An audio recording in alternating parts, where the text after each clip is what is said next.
Satyabama Institute of Science and Technology, Chennai and Sriperumbudur. எல்லோருக்கும் வணக்கம். ஜாலியாக சந்தோஷமாக இருக்குது. ஒரு என்ன சொல்கிறது, 5 வருஷம் கழித்து சாரோட படம் வருது அப்படிங்கிறது, அது நான் ஸ்பாட்டுக்கு போகாத ஒரு படம் கூட சொல்லலாம். மற்ற எல்லா படத்துலேயுமே நான் வேலை பார்த்துருக்கேன். இந்த ஒரு படம் தான் வேலை பார்க்க முடியல அப்படிங்கிற வருத்தம். வேலைனா ஸ்பாட்டில் போய் பார்க்க முடியல அப்படிங்கிற வருத்தம். ரொம்ப என்ன சொல்கிறதுனா மைண்ட் ஃபுல்லாக ரொம்ப சந்தோஷமாக இருக்குது. இந்த பறந்து போவை பற்றி 7 கடல் 7 மலை முன்னாடியே ரெடி ஆனாலும் பறந்து போ ரிலீஸ் ஆகுது அப்படின்னு எனக்கு ஒரு ஆசை இருந்துச்சு. எனக்கு சார் ஜாலி மூடில் ஒரு படம் பார்க்கணும்னு சொல்லிட்டு அது பறந்து போ முன்னாடி வர்றது இன்னும் சந்தோஷம். இந்த என்ன எப்படி பேசுனது தெரில, ரொம்ப பதட்டமாக தான் இருக்குது. ரொம்ப ஹாப்பி, ரொம்ப சந்தோஷமாக இருந்த மைண்ட் இருக்கும்ல அந்த மாதிரி இருக்குது. ஏன்னா சார் அடிக்கடி சீரியஸாகவே டிஸ்கஸ் பண்ணுற மாதிரி ஒரு ஃபீல் இருக்குல்ல. ஆனால் நாங்கள் பயங்கரமாக ஜாலியாக டிஸ்கஸ் பண்ணுற விஷயங்கள் வெளியே வர மாட்டேங்குது அப்படின்னு ஒரு வருத்தம் இருக்கும். ஏன்னா எனக்கு அதிகமாக காமிச்ச படம் காமெடி படங்கள் தான். 2 பேரும் ஒன்றா சேர்ந்து பார்ப்போம். அதிகமாக பார்த்த படங்கள் காமெடி. அது மிட் நைட் ஆகிட்டுனாலே அந்த சீரியப்லாம் உள்ளே லாக் பண்ணி எடுத்து சொல்லுவார். எடுத்து வச்சோம்னா ஃபுல்லாக காமெடி படமாக தான் இருக்கும். மைக்கேல் மேலே காமராஜா, அது ஒரு கிட்டத்தட்ட 100 தூரம் பார்த்துப்போம் நினைக்கிறேன் அந்த படத்தை. மைக்கேல் மேலே காமராஜா, பஞ்சதந்திரம். ஒரு நாள் அது எந்த அளவுக்கு இருக்கும்னா ஞாபகம் வச்சு அந்த படத்தெல்லாம் கேட்டுட்டே இருப்பார். அந்த படத்தை எடு நானே நிறைய ட்ரிப் காமெடி படங்களை பார்க்க ஆரம்பிச்சிட்டேன். என்னையவே களவாணி வந்தப்போ இந்த மாதிரி தான் நீ படம் பண்ணணும். ஏன்னா விழுந்து சிரிச்சாங்க அந்த படத்துக்கு, களவாணி படத்துக்கு. டேய் இப்படி படம் பண்ணிவிடுவாடா, எப்படி இப்போ ஆடியன்ஸ் எப்படி என்ஜாய் பண்ணுறாங்க இப்போ அப்படின்னு சொல்லிட்டு அவருக்கு அந்த மாதிரி ஒரு ஆசை பயங்கரமாக. ஆடியன்ஸ் ஒரு லைஃப்பை ஒரு நிஜத்தை பார்த்து அந்த நிஜத்தை அக்செப்டபுளாக நேர்மையாக அந்த நிஜம் அவங்கள தப்பான விஷயமா யோசிக்க வைக்காம அந்த நிஜம் அந்த வாழ்க்கையை ரசித்து அவங்க சிரிக்கணும்.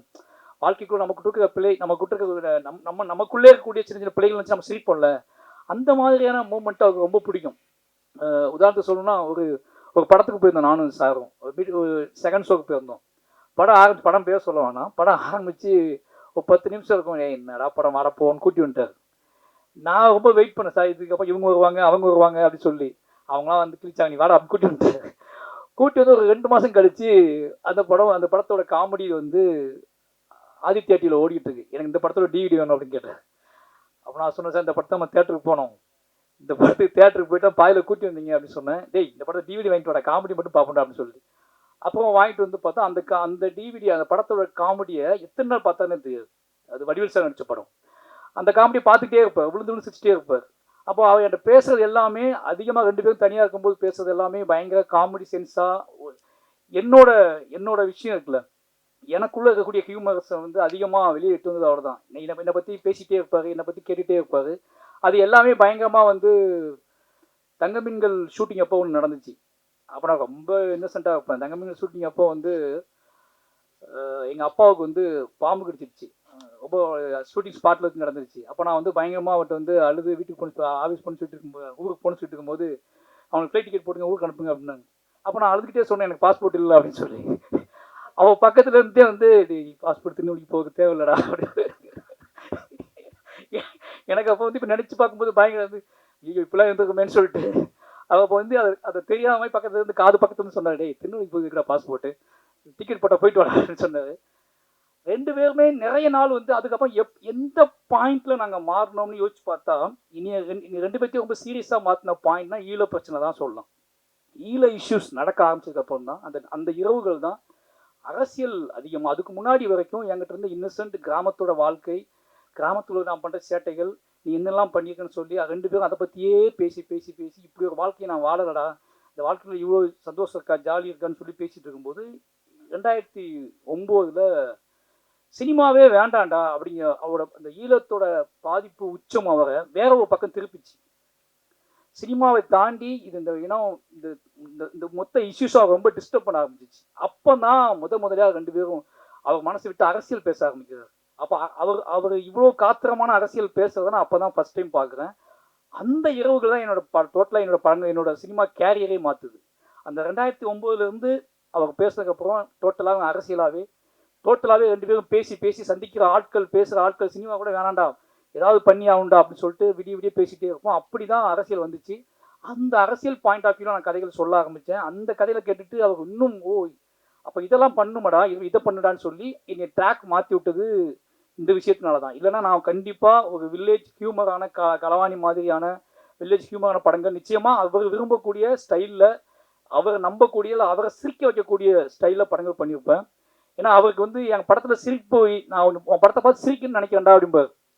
அதுக்கப்புறம் என்ன நினச்சிக்குவாருன்னா, வாழை தான் ரொம்ப சிரிச்சு பார்த்தாரு. நான் நீ நினச்சி பயங்கரமாக சிரிச்சு பார்க்குறேன்டா, சிரிக்கிறது அவருக்கு ரொம்ப பிடிக்கும், சிரிச்சுக்கிட்டே இருக்கணும்னு நினைப்பார். இப்போ என்னன்னா என் பையனை பற்றி பேசி பேசி பயங்கரமாக அவன் என்ன பண்ணான், வீக்லி ஒரு டைம் ஃபோன் பண்ணி அவன் என்ன பண்ணான், அவனை அனுப்பிவிடு, அவன் அனுப்பிவிடுன்னு சொல்லிட்டே இருப்பார். எனக்கு ரொம்ப ஆசை, சாரு மையனை பற்றி நிறைய கதைகள் சொல்லுவார். நம்ம எப்போ இவட்ட இந்த பில்டப் பண்ணி இந்த கதையெல்லாம் சொல்கிறது, ஒரு அப்பாவாயிட்டோம், நம்ம அப்பாவாயிட்டோம் அப்படிங்கனால நம்ம எப்போ இந்த மாதிரி கதையெல்லாம் சொல்கிறத அவட்ட, இவன் இப்படி பண்ணான் சார், அப்படி பண்ணான் சார். எனக்கு அந்த மாதிரி ஆசை. ஏன்னா லைஃப்பில் ப்ரைடாக கதை சொல்லவே இல்லை. நம்ம ப்ரைடுனா நாம் பையன் தான் நம்மளோட ப்ரைடு நினைப்போம்ல. என்னடா லைஃப்பில் ப்ரைடாக கதை சொல்லவே இல்லையா, பையன் இப்படி பண்ணா அப்படி பண்ணான்னு சொன்னால் அது பயங்கர சந்தோஷமாக இருக்கும்ல அப்படின்னு வெயிட் பண்ணிகிட்டே இருந்தேன். இப்போ அவன் வந்து சாரை வச்சு தான் நீ ஓட்டுறான், ஆல் அப்பாஸ் லையர்னு சொல்லி இந்த வார்த்தையை எடுத்துக்கிட்டான். இது எப்போ எடுத்தாலும் அதை கூப்பிட்டு கேட்டே இருப்பான். சார் லைஃப்பில் நடந்த மாதிரி, சார் சொல்கிற கதைகள் மாதிரி நமக்குலாம் எப்போ நடக்குமா, அதுக்கு வாய்ப்பு இருக்கா அப்படின்னு யோசிச்சுட்டு இருக்கும்போது இப்போ சமீபத்தில் சார் ஃபோன் அடிச்சுட்டு ஜப்பான் போயிருந்தேன். அப்போ அடிக்கடி ஃபோன் அடிச்சுட்டு, இப்போ ஜப்பானில் எங்கே போனேன், எதை பார்த்தேன், மிஸ்கின் அந்த மாதிரி அக்கிராக வருஷாவை கல்லறைக்கு போ அப்படிலாம் சொல்லிட்டு இருந்தார். அப்போ அந்த ஒரு பாட்டு சிங்கிள் ரிலீஸ் பண்ணியிருந்தார். அந்த பாட்டு நான் பார்த்துட்டு அவரை பேசிக்கிட்டு நான் காரில் வந்துட்டு இருக்கேன் ஜப்பானில். அப்போ என் பையனை வந்து ரூமில் டயர்டாக இருந்தாலும் தூங்க போட்டு நான் ஃப்ரெண்டு வீட்டுக்கு, ஜப்பானில் ஒரு ஃப்ரெண்டு ஒருத்தருக்கு பார்க்கறதுக்காக போயிருந்தோம். அவன் மட்டும் தூங்கிட்டு தான் நாங்கள் ஃபேமிலியாக அவனையும் அவனோட பாட்டியும் தூங்க வச்சுட்டு நாங்கள் ஃபேமிலியாக ஜப்பான் ஃப்ரெண்டு வீட்டுக்கு போயிருந்தோம். போய் பார்த்துட்டு பேசிட்டு ஒரு நைட்டு ஒரு 10:30 மணி 11 மணிக்கு வந்துட்டு இருக்கோம். காரில் ஃபோன் வருது, பையனை காணும் அப்படின்னு சொல்லிட்டு. இந்த ஜப்பானில் எப்படா காணாமல் போவான், ரூமில் தூங்கிட்டு இருந்தவன்னு சொல்லிட்டு பயங்கரமாக எனக்கு என்ன ரியாக்ட் பண்ணுறதே தெரில. அப்போ தான் அந்த பாட்டு ரிலீஸ் பண்ணியிருக்காரு. அவன் கதவை கேட்டுக்குள்ள பூட்டி போட்டு வெளியே ஓடுறது ஷாட்டு. அதை பார்த்துட்டு தான் பேசிட்டு வந்துருக்கோம் காரில். பையனை காணும் ஜப்பானில், அவங்க அம்மா அப்பா அவங்க பாட்டி ஃபோன் பண்ணி பயங்கரமாக அழுறாங்க, பையனை காணும் அப்படின்ட்டு. ஜப்பானில் குட்டி குட்டியாக இருக்குது ரூம்லாம். என்னென்னு கத்துனா பயந்துவாங்கன்னு சொல்லிட்டு நான் வந்து பயங்கரமாக ஏதோ ஆக்கிய டோட்டலாக ஏதோ நடக்க போகுது. ஏன்னா எனக்கு வந்து அந்த ஹோட்டலோட காரிடார், அந்த லிஃப்ட்டு, ஏன்னா அவன் என்னென்ன பண்ணுவான்னு எனக்கு தெரியும். இப்போ ஒன்று ஓப்பன் பண்ணிடுவான், பட் அது உள்ளே போய் திருப்பி அங்கேருந்து வெளியே வர தெரியாது, லிஃப்ட்டுக்கு லாக் ஆகிருப்பானா அப்படிங்கிற எல்லா பயமும் வந்துட்டு போகுது. வாழ்க்கையில் ரொம்ப நாள் கழித்து ஒரு பெரிய துன்பத்துக்கு தயாராக போகிறோம் அப்படிங்கிற பயத்தில் நான் வேகமாக அங்கேருந்து ஓடி வரேன். ஜப்பான் ஹோட்டலுக்கு ஓடி வரேன்.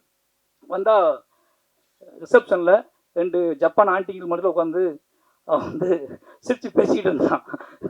3-3.5 வயசு தான் ஆகுது. நான் ஓடி வந்து அவனை தூக்கிட்டதுக்கப்புறம் என்னடா அப்படின்னு கேட்டால் கண்ணு மட்டும் கலங்கி இருந்துச்சு அவனுக்கு. நீ எங்கே போனேன் அப்படின்னு கேட்டான். நான் ஃப்ரெண்டு வீட்டு போனேன், தூங்கிட்டு தானே இருந்தேன் அப்படின்னு கேட்டேன். அப்போ அவங்க பாட்டி வந்தாங்க, பயங்கரமாக அழுதாங்க.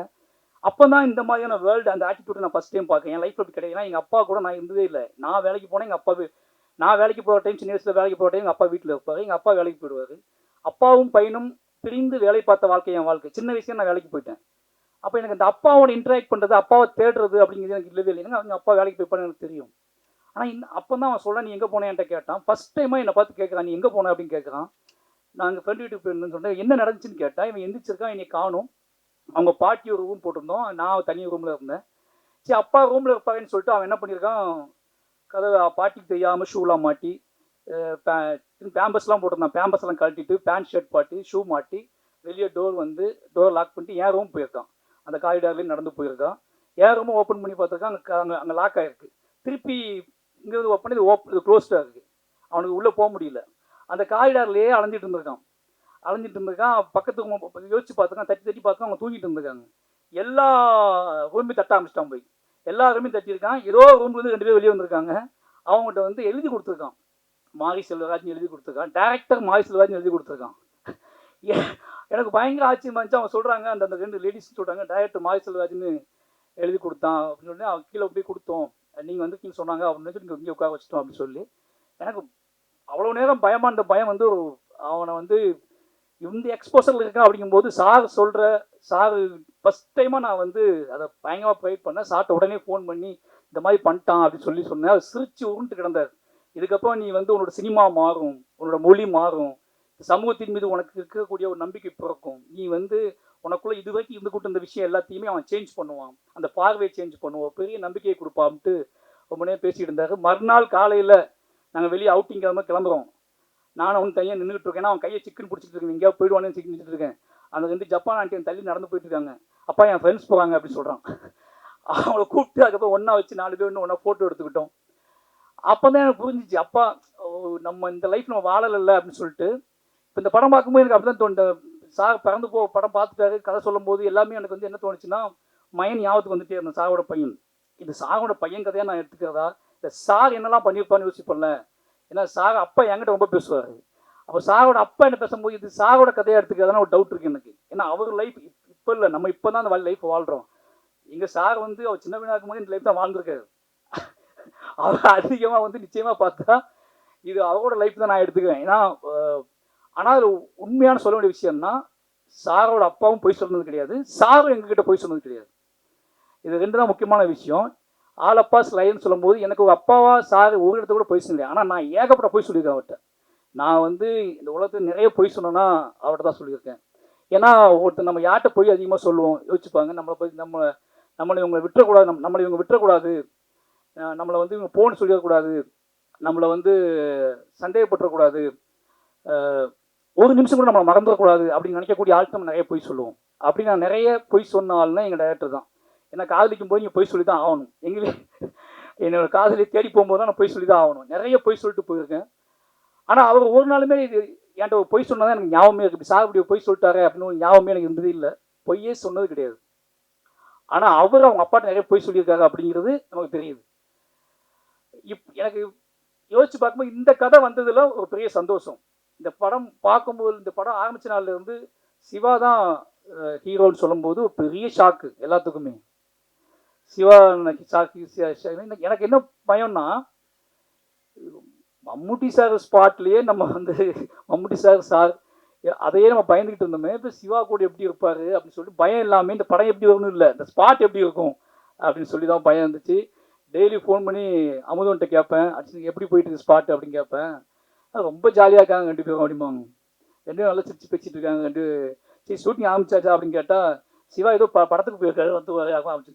சார் மாறிட்டாரா இல்லை சிவா கூட போய் மாற்றிட்டாரான்னு தெரில. பயங்கரமான சிந்தைகள் இருந்துச்சு. அப்போ இந்த காலகட்டத்தில் சார்ட்ட ஒரு பயங்கரமான ஒரு என்னையை பார்க்கும்போதெல்லாம் பேசுகிற மொழி சந்தோஷமாக ஹாப்பியாக பேசிட்டே இருப்பேன். என்னடா நம்ம சினிமா எதுக்குடா எடுக்கிறோம், ஒரு காலத்தில் சினிமா எதுக்குடா எடுக்கும், இந்த ஆர்ட் நம்ம உருவாக்க கலை எல்லாமே ஏதோ வகையில் நம்மளை சந்தோஷப்படுத்தணும் மேடம், நம்மளை வந்து ஹாப்பியாக வச்சுக்கணும் மேடம் அப்படிம்பாரு.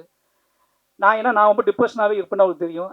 ஏய் எதுக்கு ஏன் இவ்வளோ எமோஷனலாக இருக்கேன் அப்படின்னு சொல்லி இந்த படத்தெல்லாம் காட்டி, இந்த விஷயத்தெல்லாம் காட்டி, எனக்கு இந்த படம் பார்த்ததை விட அவர் படத்தை பற்றி சொன்னது அதிகம்.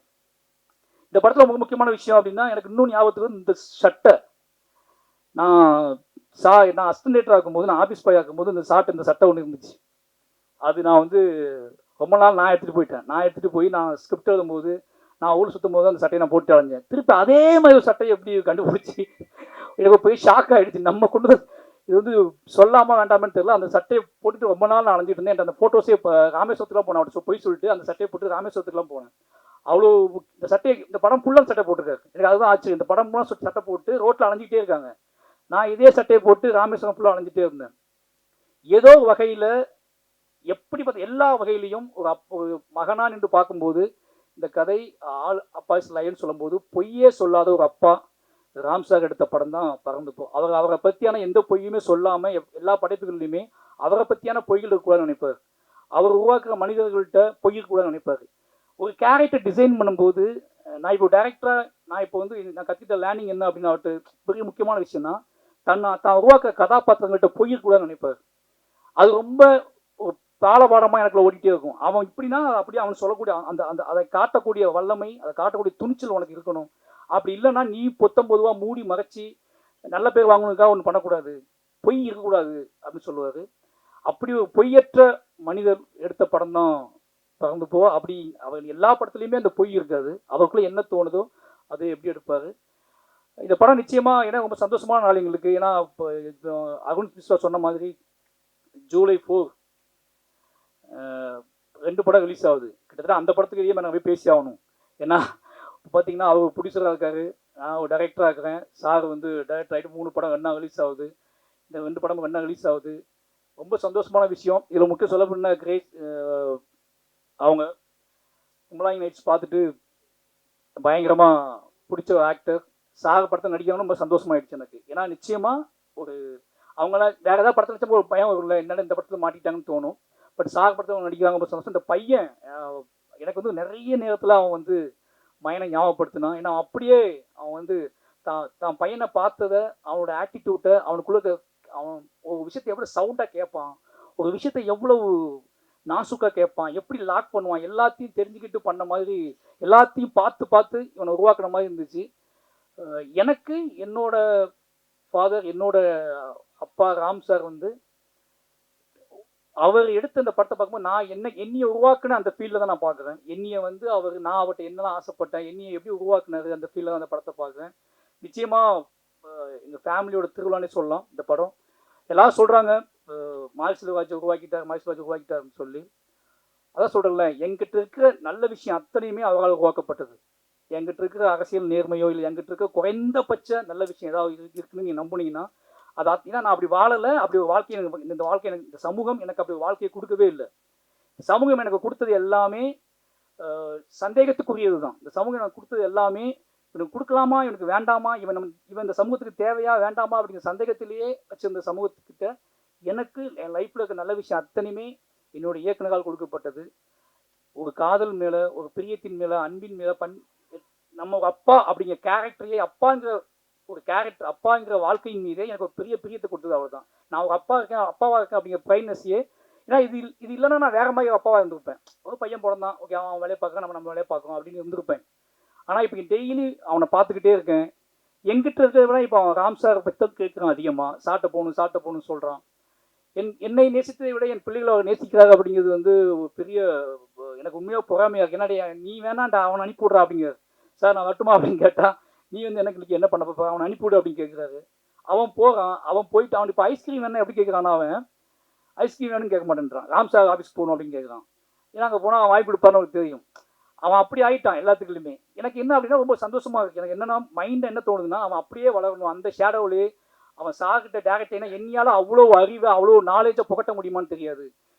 ஏன்னா நான் ஏதோ வழியில் என்னை அறியாமலே சமூகத்தின் மீது பயத்தை தான் அவனுக்கு புகட்டுறேன். சமூகத்தின் மீது பயத்தையும் அவநம்பிக்கையும் தான் ஏதோ வகையில் நான் அவன்கிட்ட இனி அறியாமலே இப்படி பண்ணக்கூடாதுன்னு சொல்கிறேன். இப்படி பண்ணுறா நீ அப்படின்னு சொல்கிற துணிச்சல் வந்து எனக்கு இல்லவே இல்லை. அதை நான் நிறைய இடத்த உணர்ந்துருக்கேன். என் பிள்ளைங்கிட்ட நான் உணர்ந்துருக்கேன். விடு அவன் பார்த்துக்குவான் அப்படின்னு சொன்னதே கிடையாது நான். ஏன் அவன் அப்படி பண்ணுறான் இது நாளைக்கு தப்பாக நினச்சிக்குவாங்க, ஏதாவது தப்பாக நினச்சிக்குவாங்க அப்படின்னு சொல்லிட்டே இருப்பேன் நான். ஆனால் அவங்கன்னு டேய் நீ பண்ணுறா, நீ குதிட்டா, நீ ஆடுறா, நீ ஓடுறா, அவனை விடுறா அப்படின்னு சொல்லக்கூடிய எனக்கு சொன்னார்ல, அதே மாதிரி அவனுக்கு சொல்லி வளர்த்துக்கிட்டு இருக்காரு. அவனோட ஏன்னா அவரே பேர் வச்சு 2 பேர்த்தையும் அவரோட பார்வையில் வளர்க்குறாரு. நிச்சயமாக எனக்கு அந்த சந்தோஷம் ஒரு முக்கியமான சந்தோஷம். பறந்து போ 5 வருஷத்துக்கு அப்புறம் எல்லாரும் இந்த படம் பார்க்கும்போது நம்ம எவ்வளோ எனக்கு என்னன்னா நிறைய பேர் பார்க்கும்போது உங்கள் சார் படம் பார்த்தேன்னு யாருன்னு சொல்ல மாட்டாங்க. என்கிட்ட எல்லாருமே சாரை பார்த்தேன்னு சொல்லுவாங்க.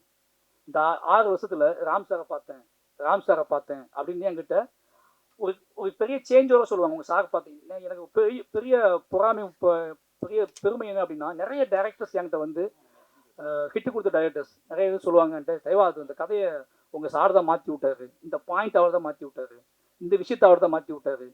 அவர் மீட் பண்ண போகும்போது கதை சொன்னேன்.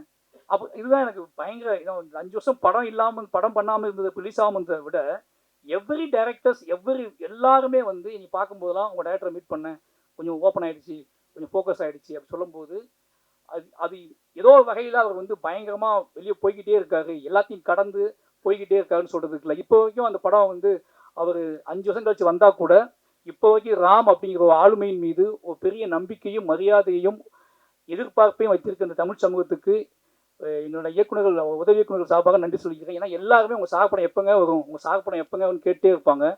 எங்கள் குடும்பத்தின் சார்பாக உங்கள் அத்தனை பேருக்கும் நன்றியை தெரிவிச்சுக்கிறேன். வந்திருந்த அத்தனை பேருக்குமே ரொம்ப நன்றி. இதில் ஒர்க் பண்ணவங்க எனக்கு நிறைய வந்து நான் ரொம்ப எமோஷனலாக டக்குன்னு சாகை பற்றியே பேசுனதுனால இதில் ஒர்க் பண்ணவங்க எல்லாருமே இண்டிவிஜுவலாக எனக்கு தெரியும். எங்கள் அத்தனை பேருமே வந்து சந்தோஷம் வந்து மாமன்னனில் ஒர்க் பண்ணும்போதே நான் வந்து அவங்களோட பழக்கம் ரொம்ப என்னது ரகுமான் சாரோட மைண்டில் என்ன ஓடிட்டுருக்கு அப்படின்னா நைஸாவோட பேச்சு தான் தெரிஞ்சுக்குவேன். ரொம்ப என் மேலே பெரிய நம்பிக்கையை வச்சுக்கிற மரியாதை வச்சுக்கக்கூடிய ஒரு மியூசிக் ஆகிட்டார், சாக படத்தில் ஓப்பன் ஆகிட்டார் அப்படிங்கிற ரொம்ப சந்தோஷம். இப்படி ஒவ்வொருத்தருமே இந்த படத்தில் அவங்களோட உழைப்பை பெருசாக போட்டுருக்காங்க. சிவா சார் நிறைய பேசணும், அதுக்கான மேடைகள் நிறைய இருக்குது. ஒரு சாரை சந்தோஷமாக பார்த்துக்கிட்டார் சிவா சார். ஏன்னா சார் எப்படி சார் ஸ்பாட்டு போச்சு அப்படின்னா, ஒரு ஹீரோவை பற்றி சிரித்து சார் சொல்கிற ஃபர்ஸ்ட் படம் இதுதான். அதாவது என்னன்னா, அவர் மற்ற ஷூட்டிங் ஸ்பாட் கேட்கும்போது கொஞ்சம் அவர்கிட்ட ஒரு சின்ன இது இருக்கும். ஆனால் இந்த ஷூட்டிங் ஸ்பாட்டை கேட்கும்போது அவர் அறியாமலேயே அது முகத்தில் ஒரு பெரிய புன்னகை வந்துகிட்டே இருக்கும். அந்த புன்னகைக்கு ஒரே காரணம் சிவா சார். Thank you sir. எல்லாத்துக்கும் நன்றி. அப்போ ஹாட் ஸ்டார், வாழை, எனக்கு தெரியும் இருக்கிறது குடும்ப கம்பெனி மாதிரி ஆகிட்டீங்க. வாழைக்கு அவங்க கூட சப்போர்ட் உங்களுக்கு தெரியும். ஏன்னா வாழை இப்போ பறந்து போக மூலமாக தான் வாழை நடந்துச்சு. பறந்து போகிறதுக்காக தான் எல்லாம் மீட் பண்ணி பேசிக்கிட்டே இருப்போம். அப்போது அந்த கேப்பில் வாழை ஆரம்பித்து வாழையை பண்ணிடலான்னு போயிட்டோம். ஏன்னா இப்போது வாழை வந்ததுக்கப்புறம் அது தேட்டருக்கெல்லாம் பறந்து போ அடுத்த படமாக ஹாட் ஸ்டாரோட அடுத்த படமாகவே பறந்து போ வர்றது அப்படிங்கிற ஒன்று இருக்குல்ல, அது ஏன்னா தொடர்ந்து ஹாட் ஸ்டாரோட பேசிகிட்டே இருக்கோம் நம்ம அப்படின்னு சொல்லி ஒரு சந்தோஷம். இந்த சாத்தியப்படுத்திய பிரதீப் சார், நரன் எல்லாத்துக்குமே ரொம்ப நன்றி. நிச்சயமாக இது ஒரு சினிமா என்ன சொல்கிறது, ஒரு சினிமா எப்படி இருக்கணும், ஒரு சினிமா வந்து ஏன் பார்க்கணும், ஒரு சினிமாக்குள்ளே இருந்துட்டு நம்ம வெளியே போகும்போது என்ன மாதிரி உணர்வோட போகணும். ஒரு இவ்வளோ வயசானதுக்கப்புறம் இவ்வளோ கிட்டத்தட்ட 50 வயசு ஆயிடுச்சு அவருக்கு. 50 வயசானதுக்கப்புறம் அவள் நினைக்கக்கூடிய இயங்கக்கூடிய விஷயம் என்னன்னு இருக்குல்ல, அவள் இயங்கக்கூடிய விஷயம் என்னன்னு இருக்குல்ல, எங்ககிட்ட என்ன இயங்குறாரோ அதுதான் மொத்த தமிழ் சமூகத்துக்குமே அவன் இயங்குவார். அப்படியான படமாக பறந்து போயிருக்கும். பறந்து போய் நிச்சயமாக உங்களை சந்தோஷப்படுத்தும். வந்திருந்த எல்லாத்துக்கும் ரொம்ப நன்றி. நிச்சயமாக அந்த படத்தை நீங்கள் வந்து பொதுமக்கள்கிட்ட கொண்டு போகணும். என்னையை எப்படி உங்களுக்கு நல்லாவே தெரியும், என்னையை நீங்கள் அதிகமாக கொண்டு போய் சேர்த்தது மீடியா தான். அதுக்கு ஒரே காரணம் ராம் சார். ராம் சார் என் மேலே காட்டுற பிரியத்தினால தான் நீங்கள் வந்து பொதுவாக என்னோட போர்ட்ரேட் அப்படிங்கிறது ராம் சார் எனக்கு காட்டுற பிரியம் தான். உங்களுக்கு தெரியும், எனக்கு நிறைய பேர் என் மேலே மரியாதைக்கு ஒரே காரணம் ராம் சார் மாதிரி ஒரு ஆளுமை. மாரி செல்வராஜ் இவ்வளோ நம்புறாரு, மாரி செல்வராஜுக்காக இவ்வளோ பிரியப்படுறாரு. இந்த போர்ட்ரேட் தான் வந்து என்னோட கதைகளை, என் கதைகள் மீது ஒரு நம்பிக்கைத்தன்மை ஏற்படுத்துச்சு. ஒருத்தர் இவ்வளோ ஜெனூனான, இவ்வளோ லிட்ரேச்சரான, இவ்வளோ உலக அரசியல், இவ்வளோ இலக்கியம் தெரிஞ்ச ஒருத்தர் மாரி செல்வராஜோட படைப்புகளை தாண்டி மாரி செல்வராஜ் நம்புறாரு, அவனை நேசிக்கிறாரு, அவனை கைக்குள்ளே வச்சுக்கிறாருன்னா இந்த போர்ட்ரேட் இருக்குல்ல, இந்த போர்ட்ரேட் தான் என்னோட அடுத்தடுத்த கதைகளை யோசிக்க வச்சுச்சு. அப்படியாப்பட்ட போர்ட்ரேட் கொடுத்தது மீடியா. அந்த மீடியா என்னையை கொண்டாடியது போலவே இந்த வாழையை கொண்டாடியது போலவே பறந்து போவையும் நிச்சயமாக கொண்டாடி மக்கள்கிட்ட கொண்டு போய் சேர்க்கணும்னு நம்புகிறேன். நன்றி.